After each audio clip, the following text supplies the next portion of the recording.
नमस्कार, मैं श्वेता। बिहार न्यूज में आपका स्वागत है। आज है 10 अगस्त दिन सोमवार। खबरों की ओर बढ़ने से पहले एक नजर डालते हैं आज की सुर्खियों पर। सावन सोमवार पूजा में इन चीजों से करे शिवलिंग का अभिषेक। बेलपत्र और महामृत्युंजय मंत्र जाप से पूरी होगी मनोकामनाएं। शिवलिंग पर दूध, दही, शहद, घी और गन्ने का रस चढ़ाने से मिलेगा शुभ फल। अब घर बैठे दूर होगी पढ़ाई की हर उलझन। बिहार के 688 स्कूलों में छात्रों को मिलेगी डिजिटल सुविधा। ऐप पर 10 शिक्षकों का पैनल करेगा सवालों का समाधान। बिहार के छात्रों के लिए सीएम सम्राट चौधरी का बड़ा ऐलान। 30 दिन में शिकायत नहीं सुलझी तो मुख्यमंत्री स्तर पर होगी सुनवाई। ऑनलाइन पोर्टल से दर्ज होगी समस्याएं और सुझाव। दिल्ली से बिहार के 18 शहरों तक शुरू हो सकती है सीधी बस सेवा। पटना, गयाजी, दरभंगा, मुजफ्फरपुर से लेकर के किशनगंज तक जुड़ेंगे शहर। अंतिम रूट और किराया जल्द तय होने की उम्मीद। बिहार में स्मार्ट मीटर से पकड़ी जाएगी बिजली चोरी। रात 9 बजे के बाद खपत में असामान्य बदलाव दिखा तो पहुंच सकती है जांच टीम। 93 लाख घरेलू कनेक्शनों के डेटा से होगी निगरानी। बिहार में टीबी मरीजों के लिए बड़ी राहत। अब जिला नहीं प्रखंड स्तर से मिलेगा निक्षय पोषण योजना का पैसा। उपचार शुरू होने के 1 महीने के भीतर भुगतान सुनिश्चित करने का निर्देश। 2027 वनडे वर्ल्ड कप में रोहित शर्मा के भविष्य को लेकर के बड़ी चर्चा। रहाणे ने बीसीसीआई से साफ बातचीत की सलाह दी। कहा, अनुभवी खिलाड़ियों को अनिश्चितता में रखना सही नहीं। चलिए एक नजर डालते हैं आज की 25 बड़ी खबरों की ओर। आरसीएफएल में मैनेजमेंट ट्रेनी के पदों पर 24 अगस्त तक करे आवेदन। राष्ट्रीय केमिकल्स एंड फर्टिलाइजर्स लिमिटेड यानी कि आरसीएफएल ने मैनेजमेंट ट्रेनी पदों पर भर्ती के लिए आवेदन प्रक्रिया शुरू कर दी। इच्छुक उम्मीदवार 8 अगस्त से 24 अगस्त तक आधिकारिक वेबसाइट के माध्यम से ऑनलाइन आवेदन कर सकते हैं। आवेदन के लिए उम्मीदवार के पास मान्यता प्राप्त संस्थान से BE, BTech या फिर पोस्ट ग्रेजुएट डिग्री होना अनिवार्य है। आयु की गणना 1 फरवरी के आधार पर होगी और अधिकतम आयु 27 वर्ष है। ओबीसी को 3 वर्ष तथा SC/ST को 5 वर्ष की छूट मिलेगी। सामान्य ओबीसी और EWS उम्मीदवार को फीस 1000 रुपए है, जबकि SC/ST, दिव्यांग और महिला उम्मीदवारों को छूट है। चयन लिखित परीक्षा और इंटरव्यू से होगा। चयनित उम्मीदवारों को 1 साल तक 60,000 रुपए मासिक स्टाइपेंड मिलेगा। परीक्षा में 50 विषयगत और 50 अंग्रेजी, क्वांटिटेटिव एप्टीट्यूड, रीजनिंग और सामान्य ज्ञान के प्रश्न होंगे। गलत उत्तर पर निगेटिव मार्किंग भी होगी। सावन सोमवार पूजा में जरूर करें ये काम, मिलेगा शुभ फल। सावन माह का दूसरा सोमवार व्रत आज रखा जाएगा। इस दिन आद्रा नक्षत्र और व्रज योग का संयोग रहेगा। मान्यता है कि सावन सोमवार को भगवान शिव की पूजा और रुद्राभिषेक करने से विशेष कृपा प्राप्त होती है। पूजा के शुभ मुहूर्त सुबह 5:47 से 7:27 तक है और 9:07 से 10:47 तक है। जलाभिषेक के लिए सबसे पहले शिवलिंग का स्मरण कर गंगा जल मिले जल से अभिषेक करें। इसके बाद दूध, दही, शहद, घी, शक्कर और गन्ने के रस से अभिषेक करें। फिर जल अर्पित कर बेलपत्र, फूल, चावल और तिल चढ़ाए। महामृत्युंजय मंत्र का जाप करें और अंत में दीपक जला करके आरती करें। यहाँ बताई कि किसी भी जानकारी पर अमल करने से पहले संबंधित विशेषज्ञों की सलाह अवश्य लें। 688 स्कूलों में शुरू होगी नई डिजिटल पढ़ाई सुविधा। बिहार बोर्ड कक्षा 9 से 12 तक के छात्रों के लिए इंटरेक्टिव लर्निंग सुविधा शुरू करने जा रहा। 15 अगस्त 2026 से राज्य के 688 चयनित स्कूलों में यह व्यवस्था लागू होगी। विद्यार्थियों को लर्निंग आईडी दी जाएगी, जिसके जरिए वे संबंधित ऐप पर पढ़ाई से जुड़े सवाल घर बैठे पूछ सकेंगे। विशेषज्ञ शिक्षक उनके सवालों का जवाब देंगे, जिससे कठिन विषयों और अध्यायों को समझने में मदद मिलेगी। ऐप पर 10 शिक्षकों का पैनल भी उपलब्ध रहेगा, जहां छात्र विषय के अनुसार मार्गदर्शन ले सकेंगे। इस डिजिटल सुविधा से छात्रों को स्कूल के अलावा अतिरिक्त शैक्षणिक सहायता मिलेगी और उनकी शंकाओं का समाधान जल्द हो सकेगा। दिल्ली से बिहार के 18 शहरों तक चलेगी सीधी बस। दिल्ली में रहने वाले बिहार वासियों के लिए सफर आसान होने की उम्मीद है। दिल्ली सरकार ने बिहार के 18 प्रमुख शहरों के लिए सीधी बस सेवा शुरू करने का प्रस्ताव रखा। इसके तहत पटना, गयाजी, दरभंगा, मुजफ्फरपुर, भागलपुर, पूर्णिया, अररिया और किशनगंज समेत कई शहर जुड़ेंगे। दिल्ली किशनगंज रूट सबसे लंबा करीब 1416 किलोमीटर का होगा। प्रस्तावित बसें नोएडा, आगरा, कानपुर, लखनऊ, प्रयागराज, वाराणसी और गोरखपुर से होकर के गुजर सकती है। हर रूट पर दोनों राज्यों के लिए 12-12 बसों का परमिट कोटा प्रस्तावित है। BS6 CNG और इलेक्ट्रिक बसों को अनुमति देने की योजना है। हालांकि फिलहाल यह प्रस्तावित समझौता है, अंतिम रूट किराया और समय तय नहीं हुआ है।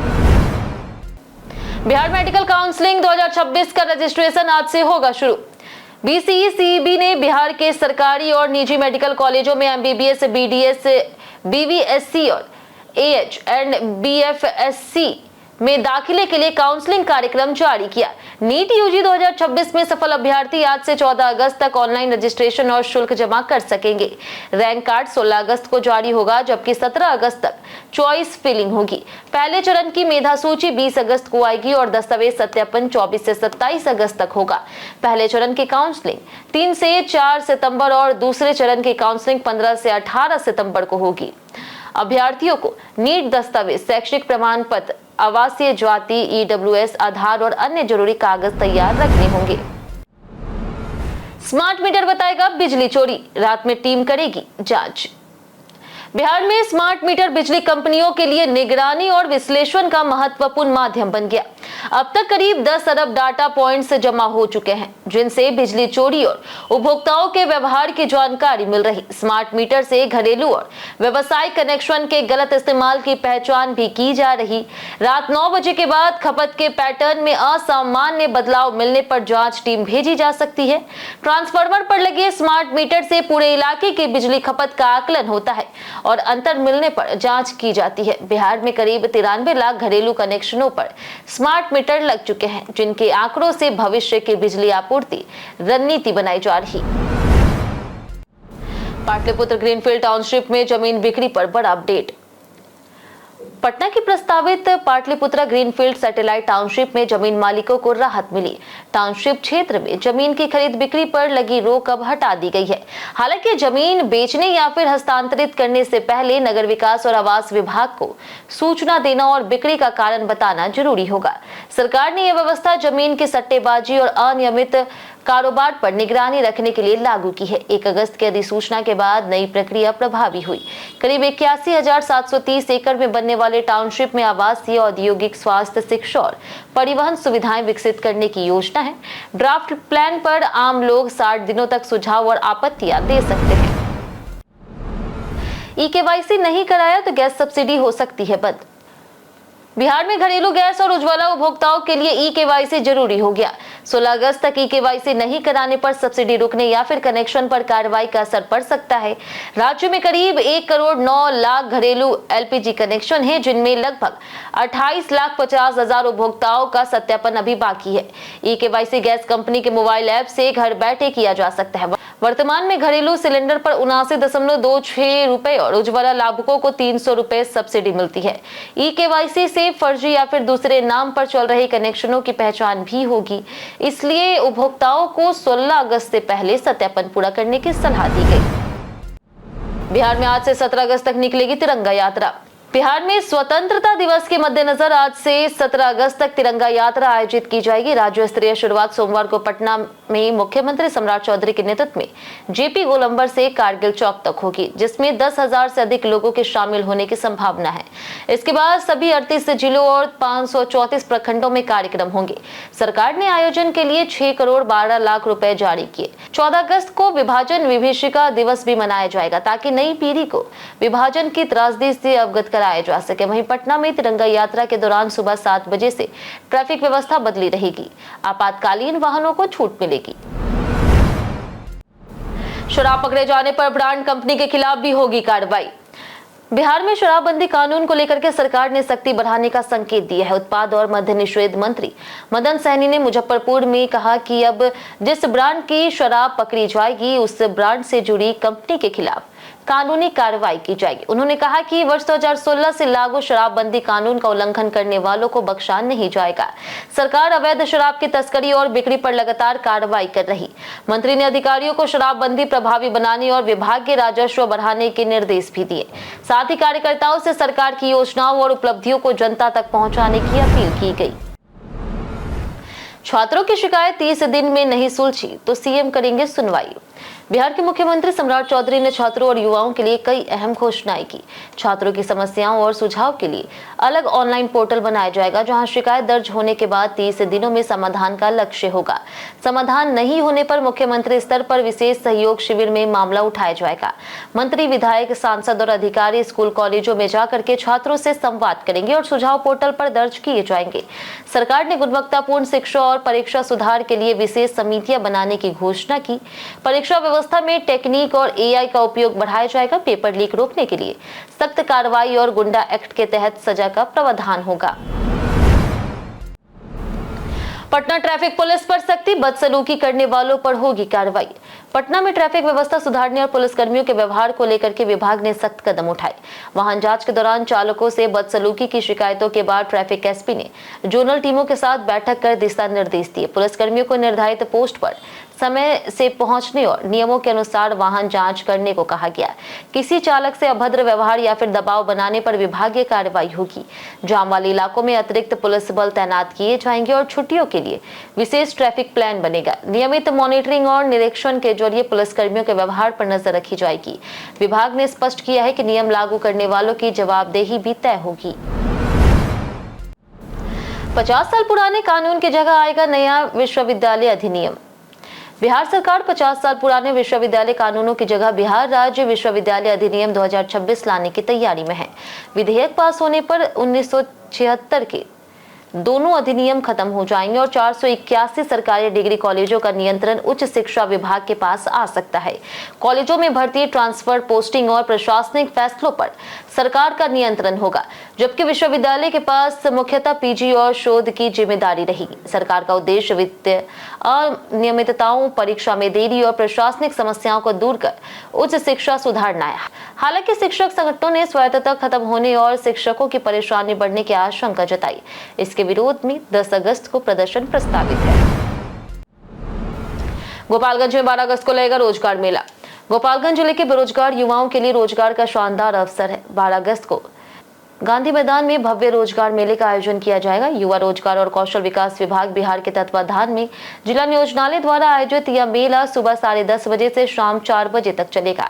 मेले में 20 से अधिक निजी कंपनियां शामिल होगी और 500 से ज्यादा रिक्त पदों पर युवाओं की भर्ती की जाएगी। Hariom Feeds, Pratham Education Foundation, Retrofit Technology Private Limited, RSG Sales and Services और केके इंटरप्राइजेज समेत कई कंपनियां अभ्यर्थियों का चयन करेगी। इच्छुक युवा समय पर पहुंचकर रोजगार का लाभ उठा सकते हैं। अब प्रखंड स्तर पर मिलेगा टीबी पोषण योजना का पैसा। बिहार में टीबी उन्मूलन अभियान को तेज करने के लिए निश्चय पोषण योजना की भुगतान व्यवस्था में बड़ा बदलाव किया गया है। अब टीबी मरीजों को पोषण सहायता राशि का भुगतान जिला स्तर के बजाय सीधे प्रखंड स्तर से किया जाएगा। उपचार शुरू होने के 1 महीने के भीतर भुगतान सुनिश्चित करने का निर्देश दिया गया। देरी या फिर लापरवाही पर प्रभारी चिकित्सा पदाधिकारी और प्रखंड लेखा प्रबंधक जिम्मेदार होंगे। लाभार्थियों की सूची और दस्तावेज 1 सप्ताह में जमा करने होंगे। लंबित भुगतान प्रस्तावों का निपटारा 3 कार्य दिवस में किया जाएगा। बैंक खाते के अभाव से वंचित 18 वर्ष से कम उम्र के बच्चों का भुगतान 15 दिनों में पूरा होगा। ओ माई डॉग की कमाई में दूसरे दिन आया उछाल। ओ माई डॉग ने बॉक्स ऑफिस पर दूसरे दिन थोड़ी रफ्तार पकड़ी। सीमित स्क्रीन पर रिलीज होने के बावजूद फिल्म ने भारत में करीब 2 करोड़ रुपए की कमाई की। कुत्ते पर आधारित कहानी और पंकज त्रिपाठी की मौजूदगी दर्शकों को आकर्षित कर रही। पहले दिन की तुलना में दूसरे दिन कलेक्शन बेहतर रहा, जिससे फिल्म को सकारात्मक बढ़ाव मिला। हालांकि सीमित स्क्रीनिंग की वजह से फिल्म के सामने ज्यादा दर्शकों तक पहुंचने की चुनौती बनी हुई है। अब फिल्म को अपनी कमाई बढ़ाने के लिए अच्छी ऑक्यूपेंसी और मजबूत वीकेंड की जरूरत होगी। आने वाले दिनों के आंकड़े तय करेंगे कि फिल्म यह रफ्तार बरकरार रख पाती है या नहीं। बिहार शिक्षा विभाग में भ्रष्टाचार पर मंत्री मिथिलेश तिवारी सख्त। बिहार में शिक्षा मंत्री मिथिलेश तिवारी ने शिक्षा विभाग में भ्रष्टाचार को लेकर के सख्त संदेश दिया है। उन्होंने कहा कि शिक्षा विभाग कोई सामान्य मंत्रालय नहीं बल्कि सरस्वती माता का मंत्रालय है। मंत्री ने दीपावली का उदाहरण देते हुए कहा है कि लक्ष्मी पूजा केवल 1 दिन होनी चाहिए, जबकि बाकी 364 दिन सरस्वती की आराधना यानी कि शिक्षा और सेवा को प्राथमिकता मिलनी चाहिए। उन्होंने कहा कि करीब 2 करोड़ छात्रों और 6 लाख शिक्षकों की जिम्मेदारी संभालने वाले विभाग में भ्रष्टाचार स्वीकार नहीं किया जा सकता। शिक्षा मंत्री ने जीरो टॉलरेंस, पारदर्शिता और ईमानदारी पर जोर दिया। उन्होंने शिक्षा, संकल्प, परिणाम और सिद्धि को विभाग का मूल मंत्र बताया। जानिए आज कैसा रहेगा बिहार के मौसम का मिजाज। मौसम विभाग के अनुसार अगले 2 दिनों तक बिहार में अधिकतम और न्यूनतम तापमान में विशेष बदलाव की संभावना नहीं है। इसके बाद अगले 3 दिनों में दोनों तापमान में 2 से 3 डिग्री सेल्सियस तक बढ़ोतरी हो सकती है। उत्तर पश्चिम और दक्षिण पश्चिम बिहार के कुछ इलाकों में आंधी तूफान के साथ बिजली गिरने की आशंका है। कैमूर, रोहतास और किशनगंज के कुछ स्थानों पर भारी बारिश होने की संभावना है। राज्य में अधिकतम तापमान 30 से 36 और न्यूनतम तापमान 26 से 28 डिग्री के बीच रह सकता है। मौसम विभाग ने प्रभावित इलाकों में लोगों को सतर्क रहने की सलाह दी। नवादा में शराब तस्करी का बड़ा खुलासा, कार से 124 लीटर शराब बरामद। नवादा के रजौली में बिहार झारखंड सीमा स्थित चितरकोली समेकित जांच चौकी पर उत्पाद विभाग ने शराब तस्करी के खिलाफ बड़ी कार्रवाई की। पश्चिम बंगाल नंबर की एक स्विफ्ट कार की तलाशी में गुप्त तहखाने से 124 लीटर विदेशी शराब बरामद की गई। शराब कार की डिक्की और सीट के नीचे छिपा कर रखी गई थी। बरामद शराब में ऑफिसर चॉइस और रॉयल स्टैग ब्रांड शामिल है। उत्पाद विभाग ने कार जब्त कर चालक राहुल पासवान को गिरफ्तार किया। पूछताछ में उसने बताया कि शराब की खेप उसे चांद नाम के व्यक्ति ने बिहार पहुंचाने के लिए दी थी। अब पुलिस तस्करी से जुड़े अन्य लोगों की तलाश कर रही। जांच चौकी पर 24 घंटे वाहनों की सघन जांच जारी है। पीएपीएस की शिकायत मिली तो होगी कड़ी कार्रवाई। बिहार में मुख्यमंत्री सम्राट चौधरी ने पीएपीएस यानी कि निजी सहायक और निजी सचिवों की भूमिका को लेकर के सख्त संदेश दिया। उन्होंने संकेत दिया है कि पीएपीएस से जुड़ी किसी भी शिकायत को गंभीरता से लिया जाएगा और जरूरत पड़ने पर कार्रवाई भी हो सकती है। सरकारी कामकाज में अधिकारियों के साथ जुड़े इन सहयोगियों की जिम्मेदारी, व्यवहार और कार्यप्रणाली को लेकर के जवाबदेही तय करने पर जोर दिया गया। मुख्यमंत्री का यह रुख प्रशासनिक व्यवस्था में अनुशासन, पारदर्शिता और जिम्मेदारी मजबूत करने की दिशा में महत्वपूर्ण माना जा रहा। अब निगाह इस बात पर है कि शिकायत मिलने पर कार्रवाई कितनी तेज और निष्पक्ष होती है। प्रशांत किशोर बने रामकृपाल यादव के नए पड़ोसी। बांकीपुर उपचुनाव में प्रशांत किशोर की जीत ने बिहार की राजनीति में बड़ा संदेश दिया। करीब 3 दशक पुराने भाजपा के गढ़ में उन्होंने लगभग 19,000 वोटों से जीत दर्ज की। विधायक बनने के बाद प्रशांत किशोर अब पटना के एमएलए आवास में रहने जा रहे, जहां उनके पड़ोसी केंद्रीय मंत्री रामकृपाल यादव समेत कई विधायक होंगे। खास बात यह है कि प्रचार के दौरान रामकृपाल यादव ने उन्हें जानने से इनकार किया था। अब दोनों एक ही परिसर में पड़ोसी हैं। यह जीत प्रशांत किशोर की सक्रिय राजनीति में मजबूत एंट्री और भाजपा के लिए नई चुनौती मानी जा रही है। सृजन घोटाले के 9 साल बाद तेजस्वी का वार। बिहार के नेता प्रतिपक्ष तेजस्वी यादव ने सृजन घोटाले को लेकर के एनडीए सरकार पर हमला बोला। उन्होंने सोशल मीडिया पोस्ट में आरोप लगाया कि 9 वर्ष पहले सामने आए इस मामले में सरकारी खजाने के 5,500 करोड़ रुपए तत्कालीन मुख्यमंत्री नीतीश कुमार के करीबी नेताओं, मंत्रियों और अधिकारियों से जुड़े लोगों के निजी खातों में ट्रांसफर किए गए। तेजस्वी ने जांच एजेंसियों पर भी सवाल उठाते हुए कहा कि अब तक लूटी गई रकम का हिसाब नहीं मिला। सृजन घोटाला भागलपुर से जुड़ा वित्तीय मामला है, जिसमें सरकारी राशि के फर्जी खातों और दस्तावेजों के जरिए ट्रांसफर के आरोप लगे थे। मामले की जांच सीबीआई कर रही है। रोहित शर्मा के 2027 वर्ल्ड कप खेलने पर रहाणे ने बीसीसीआई को दी सलाह। 2027 वनडे वर्ल्ड कप में रोहित शर्मा के खेलने को लेकर के बहस जारी है। इंग्लैंड के खिलाफ शुरुआती मैच में फ्लॉप होने के बाद उनके संन्यास की अटकलें तेज हुई थी, लेकिन लॉर्ड्स वनडे में शतक लगा करके उन्होंने आलोचकों को जवाब दिया। अब पूर्व भारतीय बल्लेबाज अजिंक्य रहाणे ने बीसीसीआई को रोहित के भविष्य पर स्पष्ट बातचीत करने की सलाह दी। रहाणे का कहना है कि रोहित जैसे अनुभवी खिलाड़ी के साथ सीरीज दर सीरीज अनिश्चितता नहीं होनी चाहिए। अगर टीम को 2027 वर्ल्ड कप में उनकी जरूरत है तो उन्हें साफ तौर पर बता देना चाहिए कि वो टूर्नामेंट खेलेंगे। रहाणे ने कहा कि रोहित का अनुभव और गुणवत्ता टीम के लिए बेहद महत्वपूर्ण है। कई कारणों से दर्ज भारत के इतिहास में आज की तारीख 1860 में हिंदुस्तानी शास्त्रीय संगीत के विद्वान विष्णु नारायण भातखंडे का जन्म हुआ। 1916 में भारतीय अभिनेता प्रेम अदीप जन्मे और 1963 में फूलन देवी का जन्म हुआ। 1977 में विजय विश्व तिरंगा प्यारा के रचयिता श्यामलाल गुप्त पार्षद का निधन हुआ। 1980 में भारत की पहली महिला संगीतकार सरस्वती देवी का निधन हुआ। 1985 में प्रसिद्ध लेखक और व्यंगकार हरिशंकर परसाई और 1999 में संस्कृत विद्वान आचार्य बलदेव उपाध्याय का निधन हुआ। 2018 में बजाज इलेक्ट्रिकल्स के निदेशक अनंत बजाज, जबकि 2021 में आयुर्वेद आचार्य बालाजी तांबे का निधन हुआ।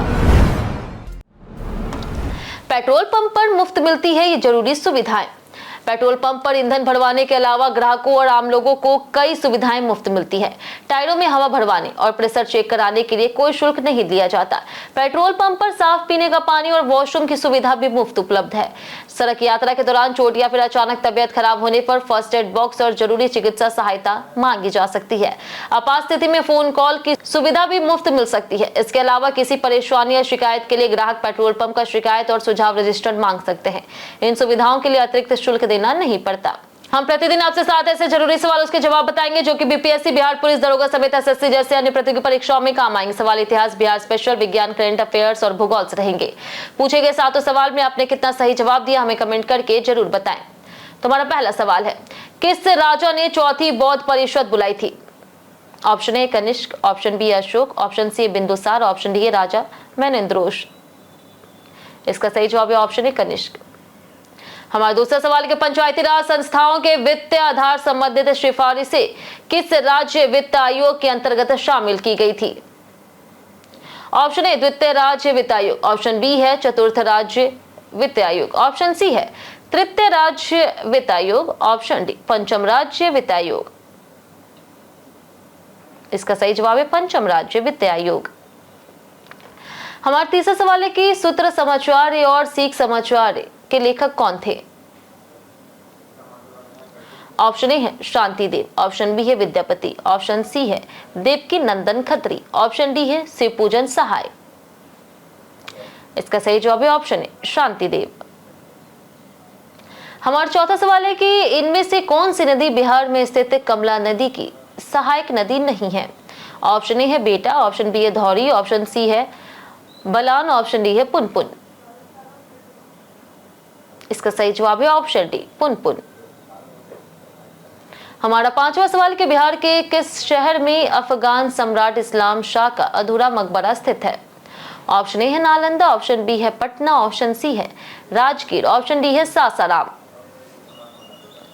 इसका सही जवाब है ऑप्शन डी सासाराम। हमारा छठा सवाल है किस सैन्य संघर्ष को 1962 का अक्टूबर संकट के नाम से जाना जाता था? ऑप्शन ए है ईरान बंधक संकट, ऑप्शन बी है क्यूबा मिसाइल संकट, ऑप्शन सी है बार्लिन नाकाबंदी, ऑप्शन डी दमास्की द्वीप संकट। इसका सही जवाब है ऑप्शन बी क्यूबा मिसाइल संकट। हमारा आखिरी सवाल है कि खेलो इंडिया अस्मिता फुटबॉल लीग 2025-26 का उद्घाटन कहां हुआ था? ऑप्शन ए है केरल, ऑप्शन बी है महाराष्ट्र, ऑप्शन सी है गुजरात, ऑप्शन डी है आंध्र प्रदेश। इसका सही जवाब है ऑप्शन बी महाराष्ट्र। बीते दिन हमारे द्वारा पूछे गए सवाल का जवाब आप लोगों में से बहुत लोगों ने हमारे कमेंट बॉक्स सेक्शन में लिख कर दिया। जिन्होंने हमारे द्वारा पूछे गए सवाल का जवाब दिया उनके नाम हैं संजय कुमार, प्रवीण हासदा, पंचनंद सिंह, विजय सिंह, जयप्रकाश सिंह, रमेश कुमार, रामकिशोर महतो, बाबूलाल मरांडी, मिंटू सोनी, दिलीप कुमार, पवन सिंह, अमरजीत राजवंशी, गीता देवी, अमरजीत कुमार, प्रशांत सिंह, अनवर करीम खान, कुंदन कुमार, गुड्डू कुमार, बारूद पटेल, हरेंद्र सिंह, वरुण कुमार, रंजन कुमार, रवल किशोर यादव, लक्ष्मी मेहता, नवल किशोर, राम प्रवेश यादव, अशोक कुमार, पुरुषोत्तम कुमार, रंजन कुमार, अमित पासवान, पवन कुमार, राकेश सिंह, मोहम्मद चौहान, प्रदीप पंडित, मंजीत कुमार, लव यादव, मुन्ना प्रसाद, दीपक कुमार, संजीव कुमार, अबोध कुमार, नौशाद रजा, परवेज वारसी, विनोद शाह, किरण देवी, नीतीश कुमार और रवि मोहन वर्मा।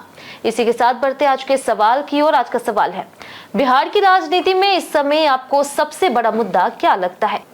आप अपना जवाब हमें हमारे कमेंट सेक्शन में लिखकर जरूर बताएं। आज के लिए इतना ही। बिहार की तमाम खबरों के साथ बने रहने के लिए देखते रहे बिहारी न्यूज और साथ ही यूट्यूब चैनल पर देखें, चैनल को सब्सक्राइब कर दे और अगर आप फेसबुक पेज पर देख रहे हैं तो लाइक और फॉलो जरूर करें।